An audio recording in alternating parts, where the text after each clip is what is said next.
नमस्कार, मैं हूं राज ठाकुर आपके साथ। आप देख रहे हैं न्यूज 18 पंजाब हरियाणा हिमाचल। बुलेटिन की शुरुआत जींद में आम आदमी पार्टी की महापंचायत की खबर के साथ। जींद में आम आदमी पार्टी की किसान महापंचायत में केंद्र के खिलाफ केजरीवाल का हल्ला बोल दिखा।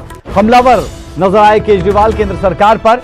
कृषि कानूनों से पूरे देश के किसान दुखी है और साथ ही साथ यह भी कहा कि केंद्र सरकार ने किसानों के खिलाफ साजिश की है।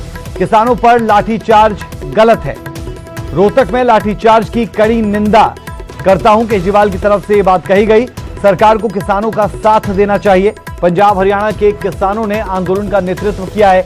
हरियाणा सरकार ने किसानों पर अत्याचार किए हैं। तो अरविंद केजरीवाल आज जींद पहुंचे थे और जब संबोधन शुरू किया तो ये कहा कि मैं इसी मिट्टी का बेटा हूं। जी हां, हरियाणा से ही ताल्लुक रखते हैं अरविंद केजरीवाल और जब हरियाणा पहुंचे तो खुद को हरियाणा का बेटा कहते हुए संबोधित किया और उसके बाद केंद्र सरकार पर जमकर बरसते नजर आए।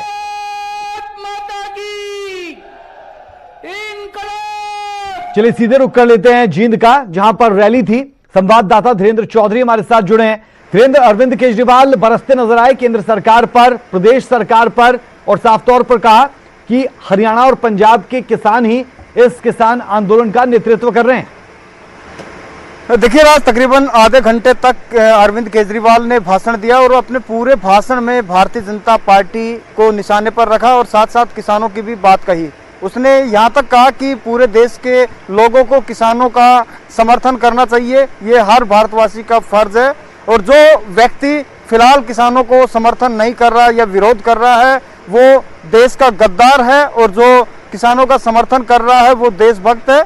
उन्होंने ये कहा कि मैं किसानों के साथ हूँ, चाहे इसके लिए मुझे कोई भी कीमत चुकानी पड़े। और साथ साथ अरविंद केजरीवाल ने यह भी कहा कि भारतीय जनता पार्टी ने उनकी सरकार को तोड़ने के लिए, उनको कमज़ोर करने के लिए कई प्रयास किए हैं, लेकिन वो इसके लिए कोई भी कीमत चुकाने के लिए तैयार हैं।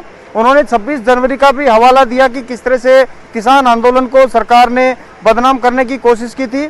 उस दिन का हवाला देते हुए अरविंद केजरीवाल ने कहा कि राकेश टिकैत का मेरे पास फ़ोन आया था और मैंने सिर्फ 1 घंटा उनसे मांगा था और 1 घंटे में हमने जो गाजीपुर बॉर्डर पर किसान बैठे थे उनकी मदद की, उनको सभी जो सुविधाएं उनको ज़रूरत थी बिजली पानी की वो मुहैया कराई। और मैं जब तक किसान आंदोलन के साथ रहूँगा जब तक मेरे शरीर में एक भी सांस है। तो अरविंद केजरीवाल किसानों के बहाने भारतीय जनता पार्टी को कटघरे में खड़ा करते नजर आए और हरियाणा सरकार पर भी उन्होंने कई ताबड़तोड़ हमले किए। ये कहा कि हरियाणा के अंदर आज के दिन ऐसे हाल बन गए हैं कि सरकार का कोई भी नुमाइंदा गांव में नहीं घुस सकता और आज भी हरियाणा के कई शहरों में को आपस में जोड़ने वाले सड़कों पर जाम लगे।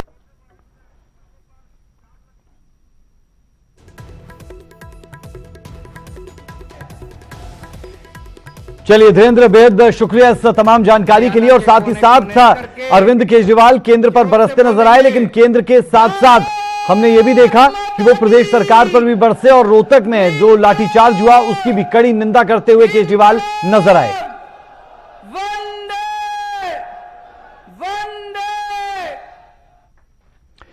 किसानों के विरोध के बीच में करनाल में सीएम का कार्यक्रम। जी हां, मनोहर लाल ने 2 परियोजनाओं का उद्घाटन भी किया। बता दें कि फूसगढ़ में बने सामुदायिक भवन का उद्घाटन किया गया। इस दौरान चप्पे चप्पे पर सुरक्षा के पुख्ता इंतजाम किए गए थे।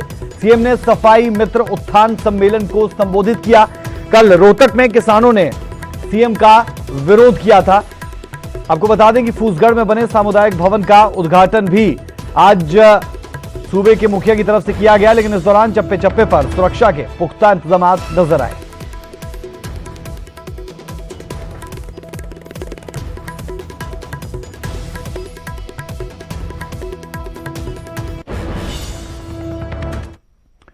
सरकार के खिलाफ फोगाट खाप ने मोर्चा खोल दिया है। रोहतक में किसानों पर लाठीचार्ज का विरोध किया गया। आंदोलन को खराब करने का आरोप लगाया गया। बड़े स्तर पर विरोध करने की चेतावनी भी इस दौरान दी गई है। यह बड़ी और अहम खबर हम आपको बता दें कि सरकार के खिलाफ फोगाट खाप ने मोर्चा खोल दिया है। हरियाणा में यह स्थिति बार बार देखने को मिल रही है कि बहुत सी खापें, बहुत सी पंचायतें सरकार का विरोध करती हुई नजर आती हैं और रोहतक में किसानों पर लाठीचार्ज का जमकर फोगाट खाप ने विरोध किया और आंदोलन को खराब करने तक का आरोप लगा दिया गया। बड़े स्तर पर विरोध करने की चेतावनी भी फोगाट खाप की तरफ से दी गई है। रोहतक में कल चीफ मिनिस्टर आया था और वहाँ पे हमारे बुजुर्ग किसान बुजुर्गों के ऊपर जो सरकार ने जो मतलब एक अमर्यादित भाषा का भी इनके लीडर प्रयोग करते हैं, सरकार ने जो उनके ऊपर लाठीचार्ज किया है उसकी भाई सर्वजातीय खाप होगा तो निष्कड़े शब्दों में निंदा करती है। बहुत ही निंदनीय काम किया इस सरकार ने। खबर पंजाब और पंजाब की सियासत से जुड़ी नवजोत सिंह सिद्धू की सरकार में वापसी को लेकर सस्पेंस बरकरार है। सरकार में वापसी के सवाल पर नवजोत सिंह सिद्धू बचते दिखे और कहा कि मैंने कभी मैदान नहीं छोड़ा, कुछ लोगों ने मुझे गिराने की कोशिश की। प्रेस कॉन्फ्रेंस में सिद्धू ने केंद्र पर जमकर निशाना साधा। मंडी सिस्टम को खराब कर रहा केंद्र, सिद्धू की तरफ से शुरुआत इसी से की गई। पंजाब को बांटने की कोशिश की जा रही है, किसानों और आड़तियों को एक दूसरे के खिलाफ करने की कोशिश की जा रही है। केंद्र सरकार पर बरसते नजर आए और प्रेस कॉन्फ्रेंस में सिद्धू ने यह भी कहा कि वो कभी मैदान छोड़कर नहीं भागे। साथ ही कहा कि पंजाब को बांटने की कोशिश भी हो रही है। नवजोत सिंह सिद्धू जो प्रेस कॉन्फ्रेंस करने के लिए आज पटियाला पहुंचे, पटियाला में प्रेस कॉन्फ्रेंस की और इस दौरान केंद्र सरकार पर निशाना साधा।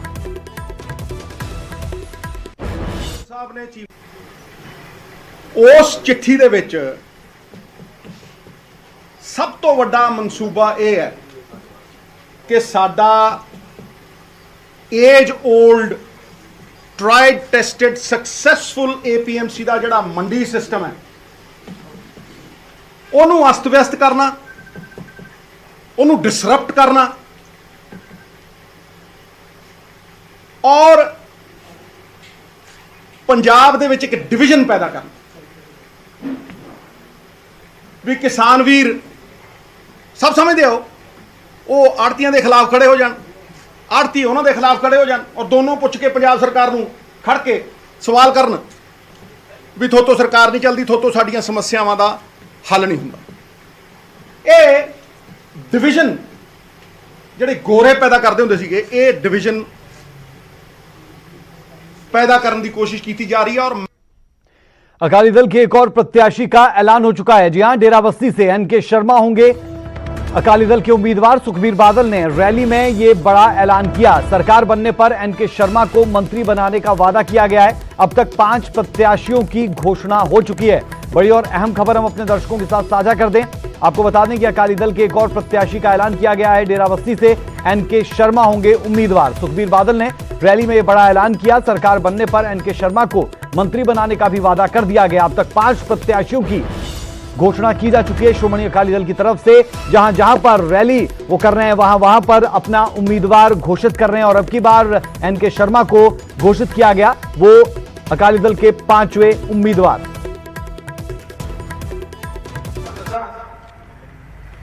शर्मा जी तुसी मेहनत बहुत कर रहे हो ते MLA का तुसी बना देना, बना दोगे MLA सर शर्मा जी पक्का? सुनिया नहीं, सुनिया नहीं, सुनिया नहीं।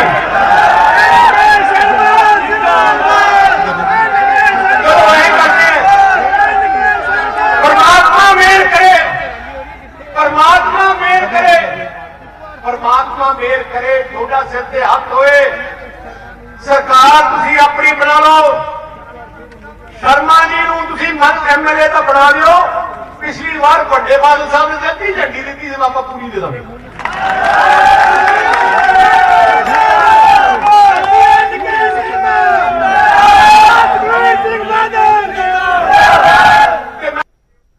छत्तीसगढ़ नक्सली हमले में 22 जवान शहीद। बीजापुर जिले के जोनागुड़ा इलाके में नक्सलियों से मुठभेड़ हुई और इस दौरान 22 जवान शहीद हो गए। नक्सलियों ने चारों तरफ से घेरकर जवानों पर हमला किया। मुठभेड़ में जवानों ने कई नक्सलियों को ढेर किया। इस वक्त की बड़ी खबर हम दर्शकों के साथ साझा कर रहे हैं। आपको बता दें कि छत्तीसगढ़ नक्सली हमले में 22 जवान शहीद हो चुके हैं। बीजापुर जिले के जोनागुड़ा इलाके में नक्सलियों से मुठभेड़ हुई। नक्सलियों ने चारों तरफ से घेरकर जवानों पर हमला कर दिया। मुठभेड़ में जवानों ने कई नक्सलियों को भी ढेर किया।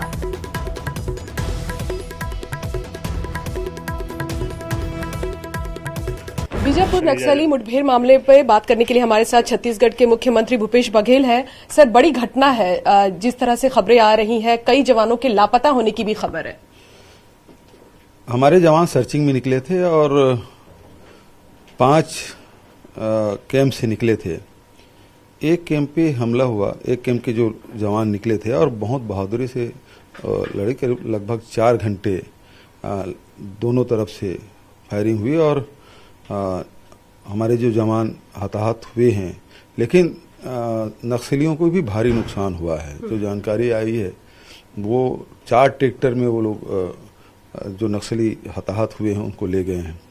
तो नुकसान दोनों तरफ हुआ है, क्योंकि जवानों की शहादत बेकार नहीं जाएगी और मैं उसके परिवार के प्रति संवेदना व्यक्त करता हूं और इससे हमारा मनोबल और बढ़ा है और पूरी ताकत के साथ लड़ेंगे। नक्सली अपने अस्तित्व की आखिरी लड़ाई लड़ रहे हैं। गृह मंत्री से भी आपकी बातचीत हुई है? गृह मंत्री जी का फोन आया था, उनसे भी बात हुई है और सीआरपीएफ के डीजी वगैरह जा रहे हैं। आज शाम को मैं भी जाऊंगा। आज शाम को रवाना होंगे? जी, शाम को जा रहा हूँ। सर, ये भूपेश बघेल थे हमारे साथ बात करने के लिए और उन्होंने कहा कि जो मुठभेड़ हुआ है उसमें जवान तो शहीद हुए हैं, लेकिन जो नक्सली हैं उनका भी बड़ा नुकसान हुआ है और लगातार मुख्यमंत्री जो है वो संपर्क में है। गृह मंत्री से भी उनकी बातचीत हुई है और उनका कहना है कि आज वो असम से छत्तीसगढ़ के लिए रवाना होंगे। कैमरा पर्सन सोनू के साथ रंजीता झा, न्यूज 18 नेटवर्क। वक्त एक छोटे से ब्रेक का। ब्रेक के उस पार कुछ और अहम खबरें।